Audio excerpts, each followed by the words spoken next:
এটা হলো আমার শাশুড়ি মার ঘর। এই দেখো ময়ূক এখানে মার সাথে বসে বসে সুপুরি কাটছিল, আর ভাগ্নিও পাশে বসে আছে। তো আমি যখন ভিডিওটা করছিলাম ময়ূক কিন্তু আমাকে দেখেনি, আমি চুপচুপ করে ভিডিও করছিলাম। কারণ কাল থেকেই ময়ূক আমার সাথে অত কথা বলছে না। আজ সকালে ঘুম থেকে উঠে ও পুরো ব্যাগ রেডি করে নিয়েছে, শুধুমাত্র নিজের, মানে ও চলে যাবে এখান থেকে মামা বাড়িতে, ও আর এখানে থাকবে না। তো কবে থেকে বলছিল যাওয়ার জন্য, তো আমরা তো অসুবিধার জন্য যেতে পারিনি। এ রাম, বলটা এত উপরে উঠেছ কেন? চলে যাবো মামা বাড়ি, আমাকে নিবা না? তাই নাকি? ওই সুদীপ, আমাকে নিবে না কিন্তু, চলে যাবে আগে থেকে রেডি।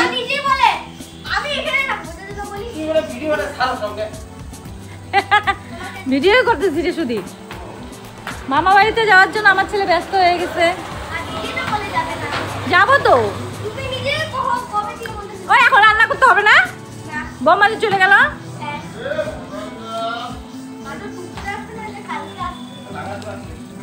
হ্যাঁ কি কি স্নান? হ্যাঁ স্নান করতে পারতো দিব্যি।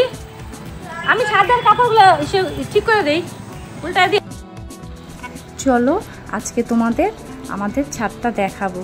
তো এই দিক দিয়ে সিঁড়ি দিয়ে যেতে হয়, তো সিঁড়ি দিয়ে উঠতে উঠতে তোমাদের সাথে গল্প করি। চলো।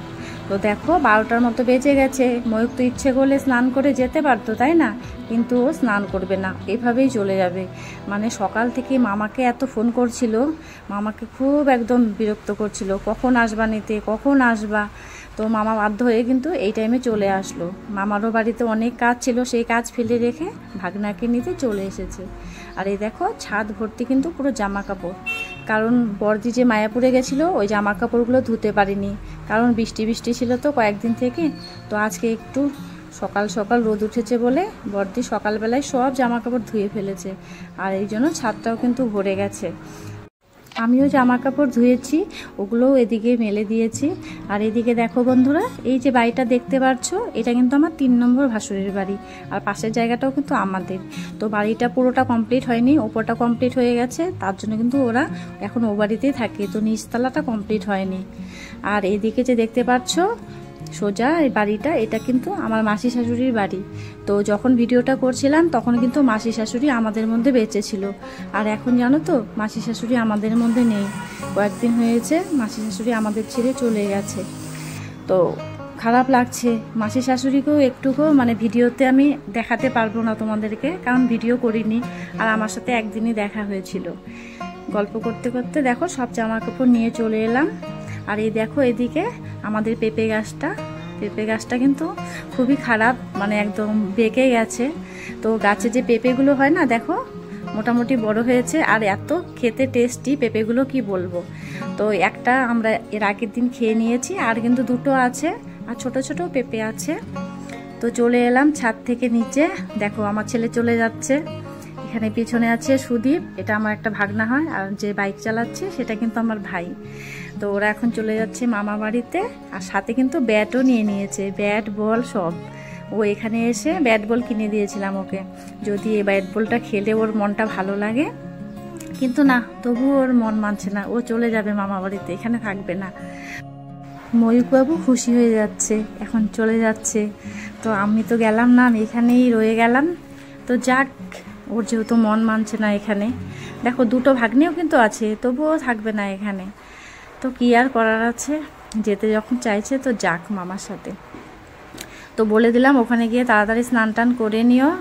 তো এই দেখো সোজা রাস্তাটা একটু দেখিয়ে দিই তোমাদেরকে। এখন চলে এসেছি আমি রান্না করতে। তো বর্দি চলে এসছে এখন। তো বর্দি আমাকে এখানে মাছ টাছ সব ধুয়ে লবণ হলুদ মাখিয়ে দিল। তো রান্নাটা আজকে আমি করে নেই, আর বর্দি ওদিকে ঘর দোয়ার সব পরিষ্কার করছে, মোছামুছি করছে। তো এই দেখো মাছ ভাজা বসিয়ে দিয়েছি, আর এখানে দেখো আলু টালু সব রেডি করে দিয়েছে আমাকে। তো রান্না করতে তো অসুবিধে নেই, তাড়াতাড়ি রান্না হয়ে যাবে। এই দেখো বালতি, বর্দি ঘর মুছছে। তো চলো এদিকে আমি একটা রুম তোমাদেরকে দেখাই। তো এটা তো আমাদের মানে এখানে আমরা খাওয়া দাওয়া করি এই রুমটাতে, আর এটা কিন্তু আমার মেজো জায়ের ঘর। তো এটা হচ্ছে মেজো জায়ের বেডরুম, আর এখানে আছে সব জিনিসপত্র এখানে আছে। যেহেতু আমার যা থাকে না, তার জন্য কিন্তু এগুলো সব ফাঁকা থাকে। আর এখন যেহেতু আমাদের ননদ এসছে, তাই জন্য এখানে ননদের জামা কাপড়ই আছে। আর এই দেখো আমাদের মানে আমার যে মেজো যা আছে তার ড্রেসিং টেবিল এখানে। তো জানো তো এ বাড়িতে যখন আমি নতুন বিয়ে হয়ে এসেছিলাম তখন দেখি চারিদিকে শুধু ঘরের মধ্যে আয়না আয়না, মানে যেদিকে যাই সেদিকেই আয়না। এটা হলো কিচেন। তো এই কিচেনটা কিন্তু ইউজ করা হয় না, মেজো জায়ের ঘরের পাশেই এই কিচেনটা আছে। এ দেখো এদিকেও কিন্তু একটা আয়না আছে। তো আসার পরে কিন্তু কি করতাম জানো তো, যখন আমি এ ঘরে ও ঘরে যেতাম তখন আয়না দেখতাম, আর আয়না দেখতে না আমার খুব ভালো লাগে। তো আমি নিজে মানে আয়নার দিকে তাকিয়ে থাকতাম। তো অনেকেই হয়তো আমাকে খারাপ ভাবতো তখন। তো এটা একটা আমার অভ্যেস বলতে পারো, খারাপ অভ্যেস। তো এদিকে দেখো আমি সব সকালের জামা কাপড়গুলো তুলে নিচ্ছি, মানে কালকে যে স্নান করার পর যে জামা কাপড়গুলো শুকোয়নি সেগুলো না আমরা সকালে উঠোনের মধ্যে শুকোতে দিয়ে দিই। তো এখন এগুলো স্নানের আগে সব নিয়ে নিচ্ছি। আর এদিকে আমি এখন স্নানে ঢুকবো, আর বড়দি উঠোন ঝাড় দিচ্ছে। তো জামা কাপড় নেওয়া হয়ে গেল, ওই দেখো বড়দি উঠোন ঝাড় দিচ্ছে। তো আমি ভিডিও করছি বড়দির। তো এখন স্নান টান করে নেব, রান্না যেহেতু হয়ে গেছে তো চিন্তা আর নেই, তাই না? তো এখন কল থেকে আমি পুরো ঠান্ডা ঠান্ডা জল নিয়ে নেব। ঠান্ডা জল দিয়ে কিন্তু গরমের মধ্যে স্নান করতে বেশ ভালোই লাগে। আর আমরা সবাই এখানে এলে এখানে কল থেকে মানে পাম্প দিয়ে জল নেই। দেখো মোটরের জল কিন্তু গরম হয়ে যায়, তাই না, গরমের দিনে। আর কলের জলে যে এতটা শান্তি লাগে তো কি আর বলবো তোমাদের। তো স্নান টান করা আমার হয়ে গেল। তো এখন চলে যাচ্ছি আবার ছাদে। এই দেখো এখানে এই গাছটাতে কত কাঁঠাল ছিল, মানে একদম সুন্দর করে কিন্তু নিচের থেকে ওপর পর্যন্ত কাঁঠাল হয়। তো যখন আমি গিয়েছিলাম বাড়িতে তখন কিন্তু কাঁঠালগুলো খুব ছোট ছোট ছিল, আর এখন হয়তো পেকেও গেছে, যেহেতু অনেক দিন আগেকার ভিডিও এগুলো। তো এই দিক দিয়ে কিন্তু আমরা সবসময় যাতায়াত করি, বাড়ির সামনের গেট দিয়ে অত যাতায়াত করি না, এদিক দিয়েই যাতায়াত করি বেশি। আর এখন দেখো ছাদে যে জামা কাপড়গুলো আছে শুকনোগুলো সেগুলো তো নিয়ে চলে যাব। আর এদিকে আমার জামা কাপড়ও মেলতে দিয়ে দিয়েছি। আর এদিকে মানে এখন আবার আকাশটা দেখি কেমন মেঘলা মেঘলা হয়ে আসছে, মানে রোদটা চলে গেছে। এখন আর মানে আকাশেরও ঠিক ঠিকানা নেই, কখন রোদ ওঠে কখন বৃষ্টি পড়ে বোঝাই যায় না, তাই না বলো? আর এদিকে হয়তো মানে ময়ূক চলে গেছে আমাকে রেখে, মানে আমি ওর সাথে যাইনি, কেমন যেন একটা লাগছে, ফাঁকা ফাঁকা লাগছে জানো তো।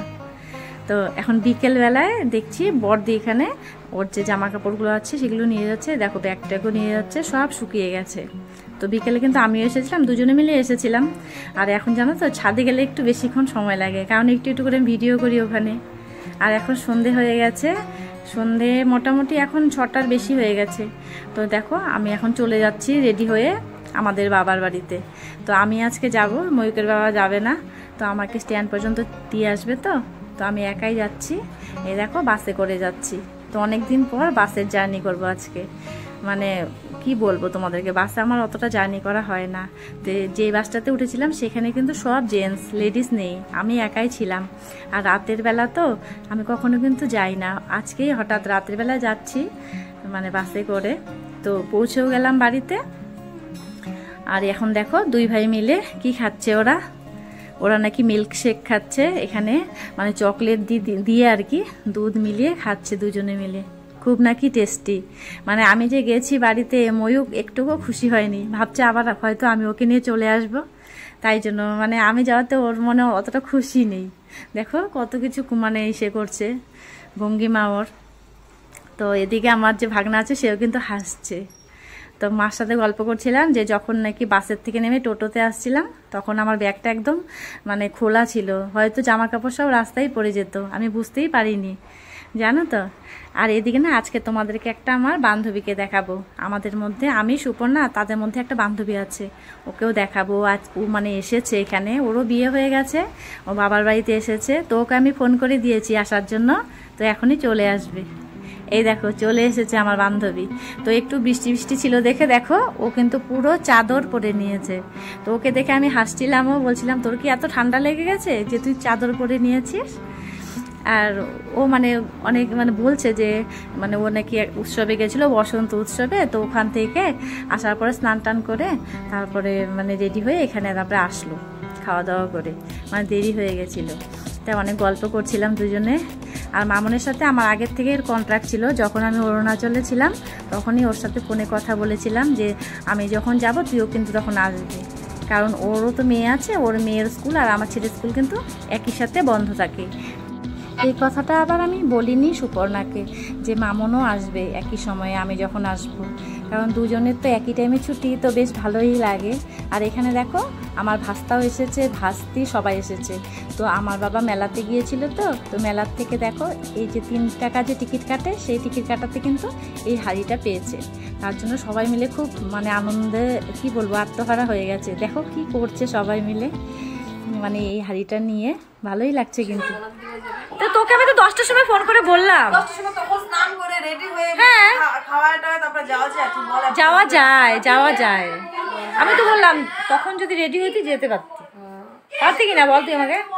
তুই যে টাইমে বলছিস ওই টাইমে হয় না, বুঝলি? আগে হয়। রাতে জানাইতি তাহলে আমি যেতাম। কই এখানে যাবা তুমি কি রাতে ফটাফট রেডি হয়ে বেরিয়ে যাবা? ছেলে মানুষ হলে ফটাফট মেয়েদের মানুষ অনেক শুনুন, আমার মেয়েকে খাওয়াতে লাগতো না বলো তো, খাওয়াটাও নাকি যত কারো কাছে খায় না আমার মেয়ে। না সুপর্ণা ধরে গেছিলাম, তো আমি বলছিলাম ওকে যাওয়ার জন্য 10টার সময় ফোন করছি। 10টা মানে তো সকালই তো রেডি হয়ে যেতে। 10টা কি 11টা প্রায় বাজে, তখন সকালে খাওয়া তো হয়ে গেছে অলরেডি।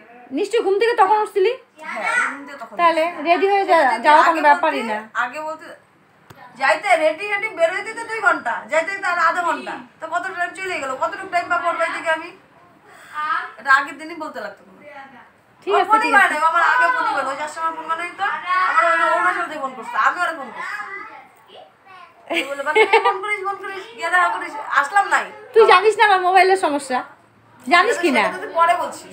তুই যদি ফোন না করতি তাহলে তোর সাথে আমার কন্ট্রাক্ট হতো না, হতো। আমি তো তোর জন্য দৌড়ায় আসলাম যে তুই আসবি। হ্যাঁ আসিস আসে দিয়ে যেটা শুরু নাই, কি আর করা যাবে, হয়ে গেল। হ্যাঁ হয়তো একদিন আগে বলা উচিত ছিল ওকে যে আমি সুপর্ণাদের বাড়ি যাচ্ছি, তুই যদি যাস তাহলে আমার সাথে কন্ট্যাক্ট করিস, কারণ ওরও তো একটা মেয়ে আছে না, ওকেও তো খাওয়া দাওয়া সব করাতে হবে। এই ব্যাপারগুলো নিয়ে বলছিল। আর এখন দেখো বৌদি এসেছে আমার সাথে দেখা করতে, আর এখন বাবা জিলিপি নিয়ে এসছে, আমার বাবা সবাইকে জিলিপি দিচ্ছে মা। তো এখন চলো জিলিপি খেতে খেতে ভিডিওটা শেষ করে দিচ্ছি। এখনকার মতো টাটা।